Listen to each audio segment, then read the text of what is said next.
All right. What's up, y'all? Welcome to a new episode of Don't Blame Me, Blame Detroit with your boy Brandon Jordan. We about to just get right into it real quick. I told y'all I was coming back to San Diego, Madhouse Comedy Club, July 8th through the 9th, 2 shows each night. Can't wait to see y'all. But I got a super special guest that I got to get right into, man. And so I'm super excited about this because this is like one of the Detroit legends that I knew growing up. And just welcome to the podcast, man. John Salley. What's up? What's up, BJ? How you living, fam? Man, I'm doing good, man. Especially after going to go see Jurassic Park last night. It was that dope? Man, that movie was phenomenal. They made up for that last one because that last one was trash. Yeah, they had to keep the lights on. Yeah, but no, this one was real good though. And this one was real good. I really liked it. That's what's up. Is you into the Jurassic Park series? Yeah, man. I from the first one.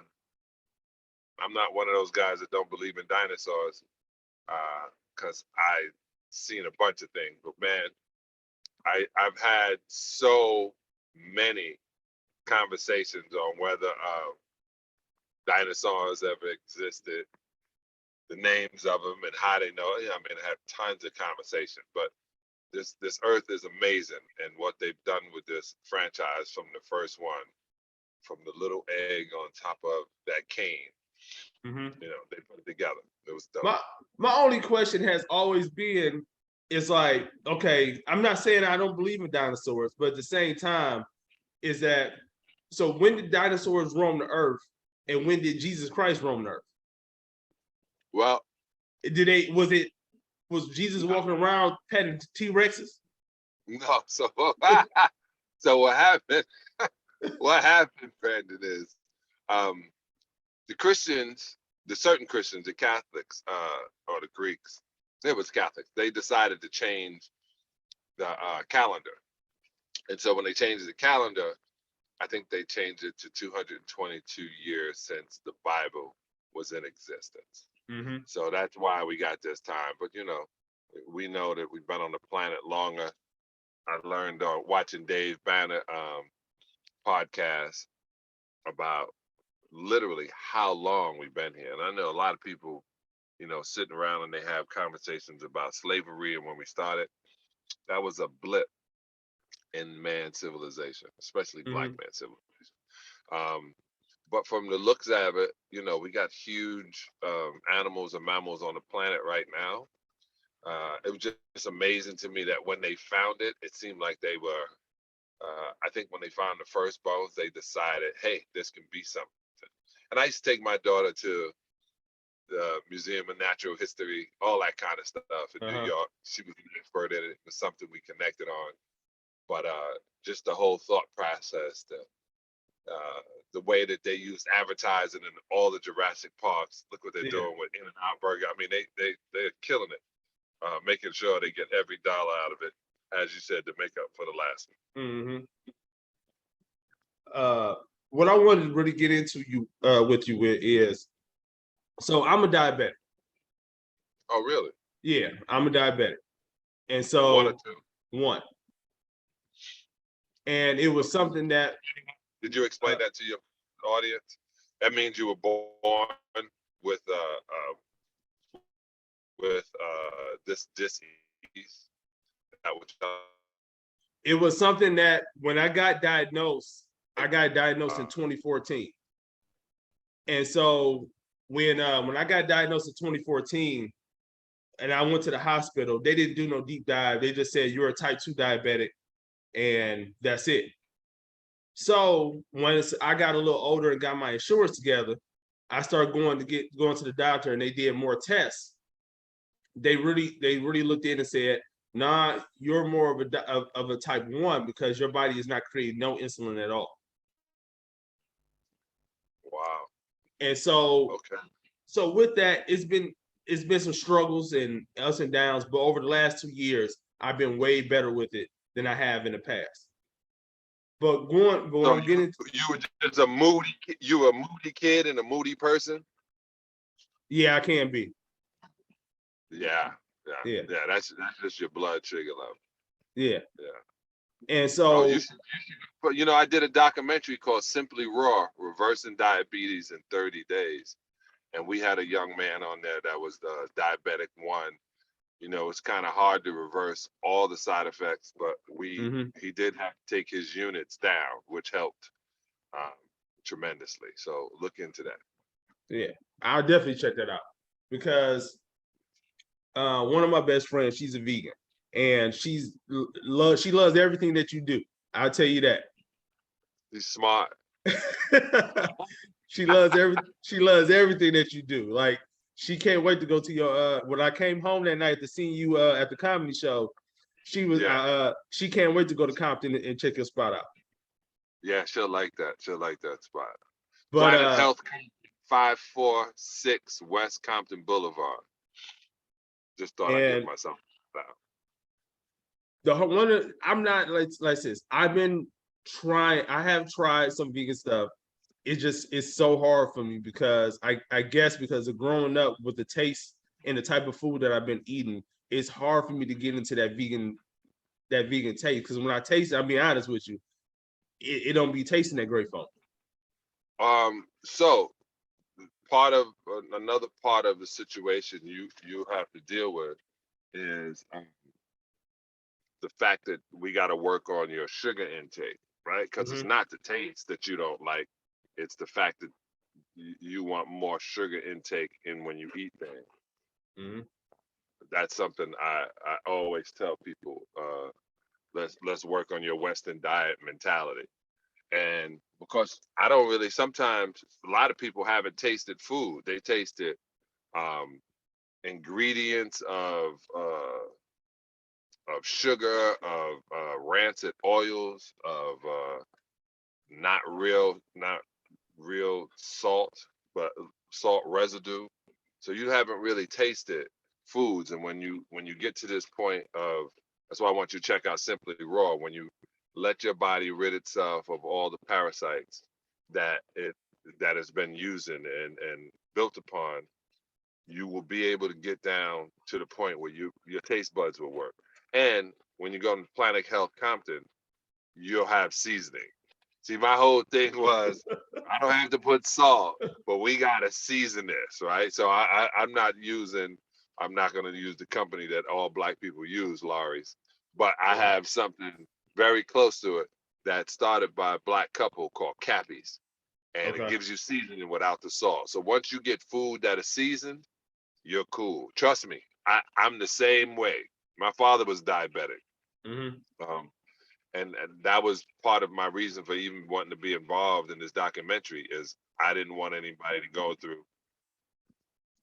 How do I do this? I didn't want anybody going through. Yeah. I didn't want anybody going through what I had to go through as a young man, giving my father his insulin shots every day. I wanted to be a doctor. It was cool when he got me mad, poking him by mistake, but I'm joking. But I didn't want, that's traumatic. So I was like, how do I stop this? So when I was 15, my father was diagnosed with diabetes. When I was 25, my father no longer had to take insulin. Wow. So I've been really working at this. I'm not saying I don't cure anything. Brandon, I was with the American Diabetes Association, and they fired me the first day I was on stage because I'm saying what I said right now. Right. And I said I could, we can cure. I use that word. I don't use that word now. I say I can literally reverse the effects of diabetes. You can affect or reverse the effects of diabetes with what you put inside your body. Diabetic 1, we haven't been able to look for it, but or cure it because humans are different. And most of your insulin comes from your liver. So one of the first things I would do when you tell me you didn't like the way things taste is, one, clean your liver, kidneys, gallbladder, spleen, and your colon. And then let me see what your taste buds are saying. Okay.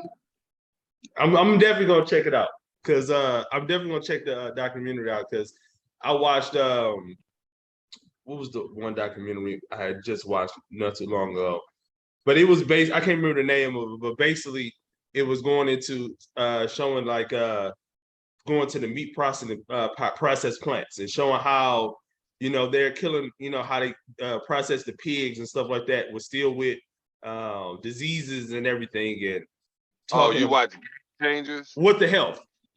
What the hell? Yep, that's the one I watched.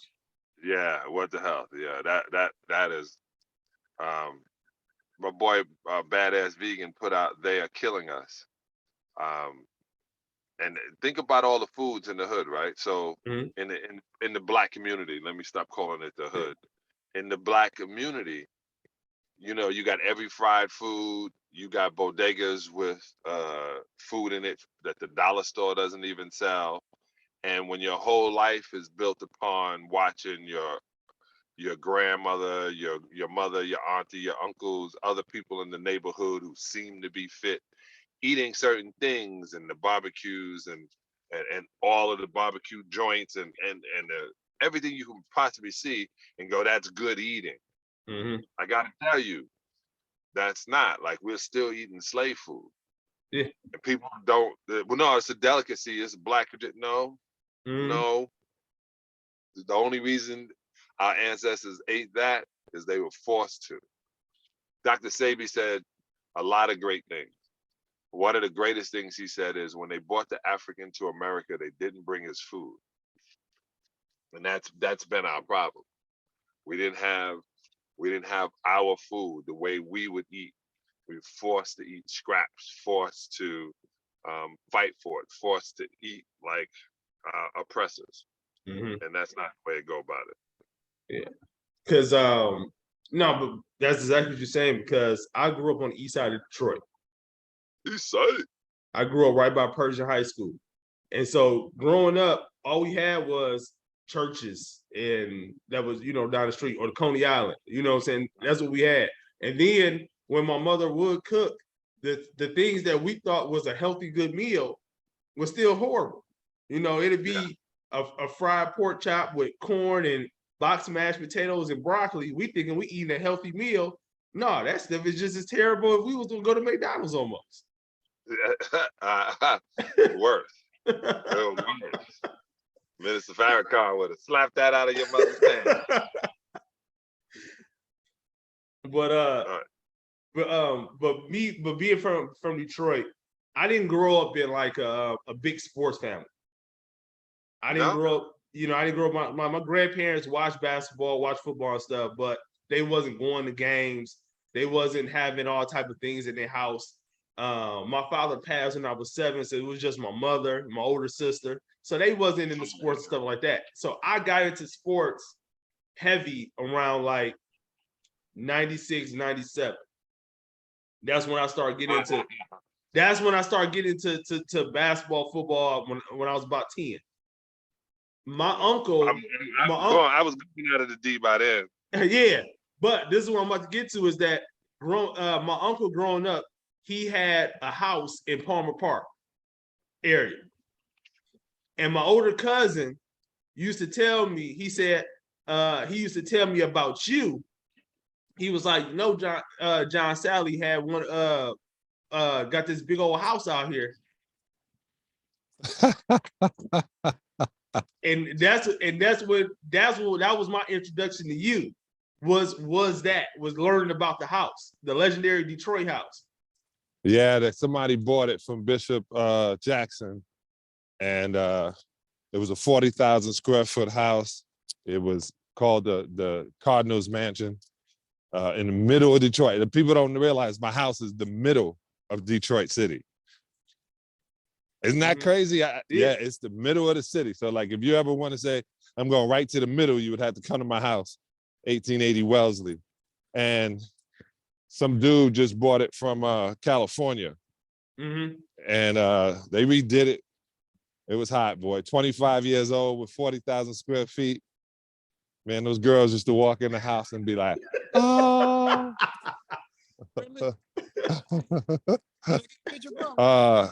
from North Carolina. Yeah, man. Hey, yeah, no problem. What's happening, John? How you doing? Good to see you, bro. Nice seeing you, man. Yeah. All right, let me get it together. All right, I got it. Okay. All right. Thank you, bro. Stay alive.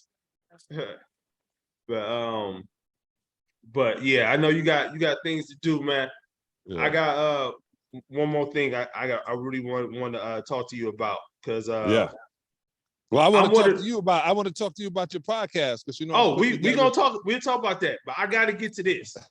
Yeah. Because this is something that I got to know. Yeah. I'm one of the biggest Kobe fans that ever lived. Me too. One of the biggest. I got the shoes. I got the memorabilia. That's my dude right there, man. I really shed a tear when the news came out. Yeah, man. I want to know what was the last conversation that you had with Kobe? I don't know. I don't know. I couldn't tell you that. I don't know how my brain works, but Okay. yeah, but I remember one time my financial advisor, I had him come to the game, and he's a huge named Dow Cohen. He's a huge Laker fan. Mm-hmm. Even a bigger Kobe fan. And so we're up in the suite because they had me come from something. And I go, wow. I said, let's get down to the court. We're not gonna be here, are we? And he was like, no, this we got the suite. I said, come here, let me show you something. And next thing you know, I showed him how to get down to the court. And we get down and we're walking through this private little back spot where you can go into the gym. And I heard something and I knew it was Kobe. I opened the door. I said, Kobe, this Dow, it's Kobe. He goes, nice meeting you. What's up, Sal? What's up? Rocket, got it. I walked away. And my boy, it was like 2004 or something. My boy was shaking in his boots. He could not believe that he just met Kobe and that he was lifting weights before the game. I was like, oh, we do a lot of things. I mean, he was blown away that so nonchalantly, the way I introduced him and how like cool Kobe was. Then I had him, it had to be like 2005, 2006. Only reason I say that, I had him on the Best Damn Sports Show and everyone got to see his personality. You know, when you see his personality now, you see him as a 40-year-old man, you know what I'm saying? But like I was around Kobe at 20, 20 to 25, it was just a kid, man. And just happy and looking forward to like playing against the best. I tell you one conversation I had with him though. Okay. I said, so you gonna be the next Michael Jordan? He said, nah, I'm gonna be the first Kobe Bryant. I go, that's a bar. Like I literally said, that's a bar. That's what you should write when you rhyming, not realizing he made it the most truthful thing ever. There's Michael Jordan and there's Kobe Bryant. And for any kid out there that's wanting to be like their so-called idol, remember to be yourself and use remnants of other people. All right. Yeah. I got to get going, man. Yeah. And I'll get back on for part 2. Okay. That's what's up. All right. And then we could talk off camera, saying about what you want to talk to me about the podcast. Because I'm welcome to listen to anything that you got to say. Yeah, I got you, fam. Got you. All right. We can make this hot. All right. All right, Sal. All right, talk to you later. Brother. One.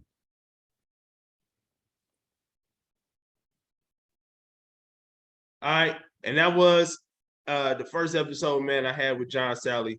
Man, it's going to be more from the podcast, and I will holler at y'all later. Oh, and don't forget, like I said, San Diego, July 8th to the 9th. Also, I do have Flappers coming up in Burbank, California. That's June 22nd. And then I also have the Comedy Store on July 7th. So hit your boy up. The Instagram, Brandon Jordan Comedy. Talk to you later.